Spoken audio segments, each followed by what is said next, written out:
Canadian land continues to be tainted by a greedy oil and gas industry, and this new report from the Toronto Star is just another example of that.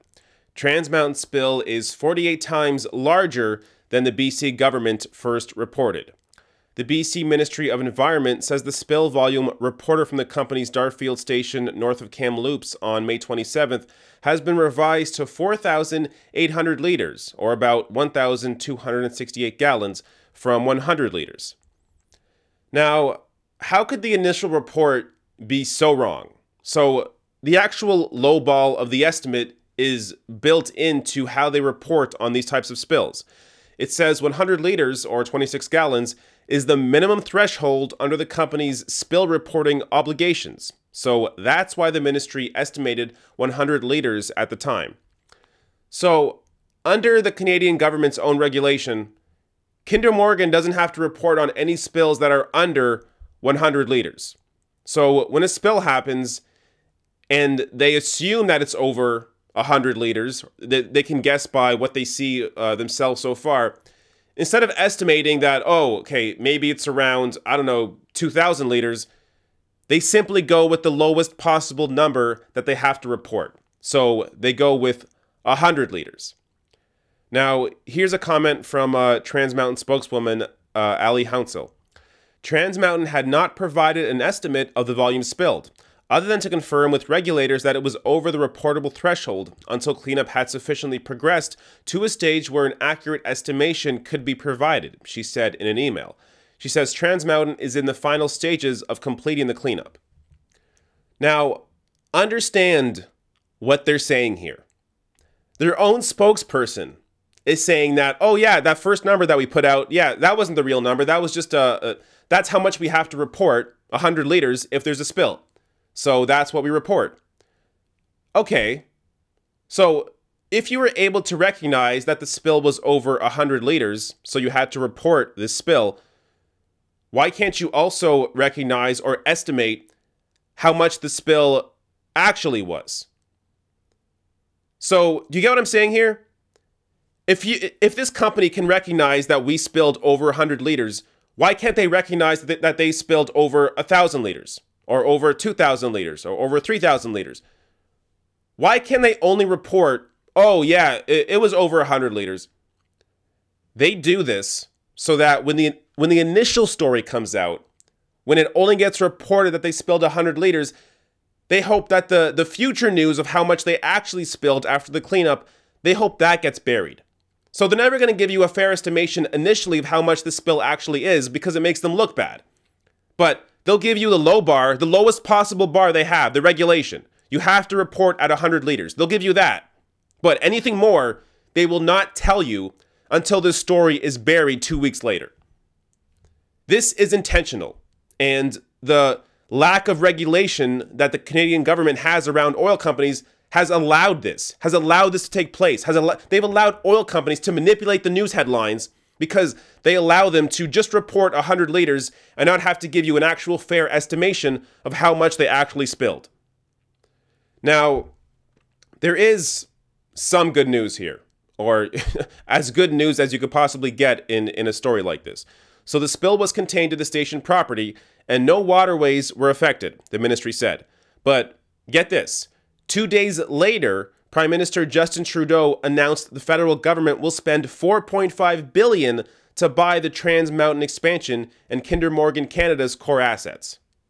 Now, a couple weeks ago, I did a report on that $4.5 billion purchase by the Canadian government. So if you want to watch more about that, you can go watch that video. But look at the timing here. So this spill happened just a few days before the Canadian government purchased the Trans Mountain expansion and Kinder Morgan Canada's core assets. It had no effect. This spill had no effect on that. None of these spills have had any effect on how the Canadian government has treated the oil industry. And that's largely because the oil industry, these oil companies, are embedded in Alberta and the Alberta economy, and by extension, the Canadian economy. So they'll do everything they can to protect this industry. Now, imagine if this was happening to clean energy. Imagine if every time a wind turbine failed, that it polluted the environment. It polluted the land, the air, and sometimes the waterways. Do you really think we would continue investing into wind turbines if they constantly malfunctioned and polluted our environment? No. But because of our century-long dependence on oil, it has blinded us to all of the issues, all of the harm that this industry is doing to our country. Now, maybe you'll think this is, a one-off spill. This is just a one-time thing. These spills don't happen very often. It's just, it happened this one time. Oh, well, whatever. No. So this is according to Trans Mountain's own reporting. This is off Trans Mountain's website. Since 1961, Trans Mountain has reported approximately 82 spills to the National Energy Board.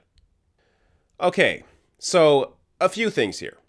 First off, 82 to me sounds like a lot. We're talking 82 spills in less than 82 years. So at least a spill a year on average. Now, on the other side of this, that is only how many spills they've had to report. This is Trans Mountain's own reporting. They're the ones doing the spilling. Now look at the wording here. Reported approximately 82 spills to the National Energy Board. Look at all the potential modifiers on that. So reported, this is what Trans Mountain has reported because they don't have to report anything under 100 liters per spill.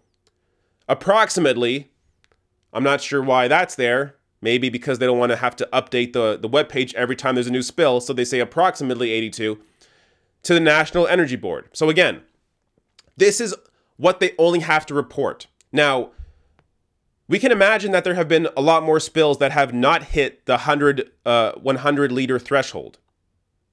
So if we combine all those spills, all those individual spills that happened under 100 liters, if you combine those spills together, they would equate to more than 100 liters spilled. But we don't get that number because they don't have to report anything that's under 100 liters. So we don't really actually know how many real spills there has been. We don't know how many gallons of oil they've actually poured into our environment. Now, imagine this in any other industry. Who else gets away with this shit? Who else can pollute our land like this and get away with it? So because the oil industry is embedded in Alberta and embedded in the Canadian economy, they get away with everything. There is as little regulation as possible on this industry because of the impact on the economy. So instead of trying to move away from oil, instead of putting more focus on renewable energy, the Canadian government, whether conservative or liberal, continues to protect the oil industry to the detriment of Canadian citizens and, the people that have this land, Indigenous people. These oil spills are good for nobody. What is the benefit here? Oil companies, oil CEOs, executives making a shit ton of money. That's the benefit. So we don't see that benefit. The real benefit, the actual benefit, goes to these oil executives. And now you have a Canadian government purchasing for $4.5 billion a pipeline and an oil company. Amazing. So we need to move away from this dependence on oil and move towards renewable energies. Because when renewable energy malfunctions, it doesn't destroy our environment. There are ways that we can get off this dependence on oil. But if we continue to protect the industry, then we are never going to get away from it. Hey, if you like this video, hit that subscribe button below and consider throwing me a few bucks on Patreon at patreon.com/therationalnational or therationalnational.com/join.